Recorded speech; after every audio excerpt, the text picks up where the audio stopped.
Hi viewers, మీరు చూస్తున్నది GS data lab. చూడండి, ఈ వీడియోలో మనం కౌంట్ ఇఫ్స్ ఫార్ములాస్ ఎలా యూజ్ చేయాలో తెలుసుకుందామండి. ఇక్కడ చూడండి, మనకు ఒక సేల్స్కి సంబంధించిన డేటా ఉందండి. నేము, డిపార్ట్మెంట్, సిటీ, రీజియన్, సేల్స్ ఉన్నాయండి. మనకి ఇక్కడ చూడండి, డిపార్ట్మెంట్ వైజ్ టోటల్ ఎంప్లాయీస్ ఎంత ఉన్నారో వాళ్ళ కౌంట్ మనం ఫైండ్ అవుట్ చేయాలండి. చూడండి, డిపార్ట్మెంట్స్ వచ్చేసి ఇక్కడ చూడండి కొన్ని రిపీటెడ్గా ఉన్నాయి. సో మనం యూనిక్ డిపార్ట్మెంట్స్ తీసుకుందామండి.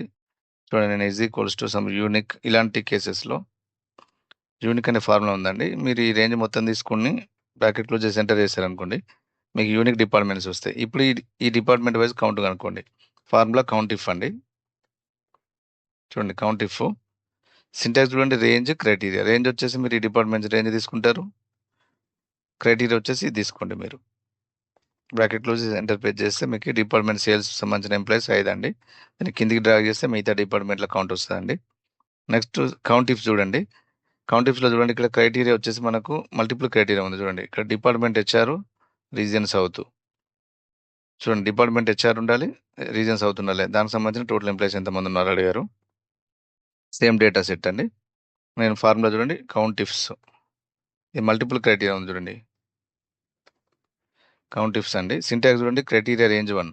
క్రైటీరియా రేంజ్ 1లో మీరు ఈ డిపార్ట్మెంట్ రేంజ్ మొత్తం తీసుకుంటారు. నెక్స్ట్ క్రైటీరియా వచ్చేసి డిపార్ట్మెంట్ హెచ్ఆర్ కదండి, ఈ సెల్ రెఫరెన్స్ తీసుకోండి. నెక్స్ట్ క్రైటీరియా రేంజ్ 2 అండి. రేంజ్ 2 వచ్చేసి మీరు రీజియన్ తీసుకోండి.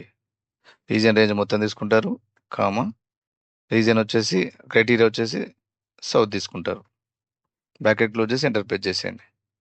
చూడండి, మీకు డిపార్ట్మెంట్ హెచ్ఆర్, రీజియన్ సౌత్ ఉన్న వాళ్ళు 2 ఎంప్లాయీస్ ఉన్నారండి. మీరు ఒకసారి ఫిల్టర్ చేసి చూడండి, కంట్రోల్ షిఫ్ట్ వెళ్ళండి. చూడండి, డిపార్ట్మెంట్ హెచ్ఆర్, రీజియన్ సౌత్, ఇక్కడ మీకు కనిపిస్తుంది ఈజీగా. చూడండి, 2 మెంబర్స్ ఉన్నారు ఇలాగా. సో ఇట్లా మనం మల్టిపుల్ క్రైటీరియా ఉన్నప్పుడు కౌంట్ ఇఫ్స్ వాడతామండి. సింగిల్ క్రైటీరియా ఉన్నప్పుడు కౌంట్ ఇఫ్ వాడతాము. సిమిలర్గా రేపు మనం నెక్స్ట్ వీడియోలో సమ్ ఇఫ్స్ ఎలా యూజ్ చేయాలో మనం నెక్స్ట్ వీడియోలో చూద్దామండి. హోప్ యూ లైక్ ఇట్ అండి. For more Excel tricks please subscribe GS data lab. Start your data journey in Telugu. Bye by.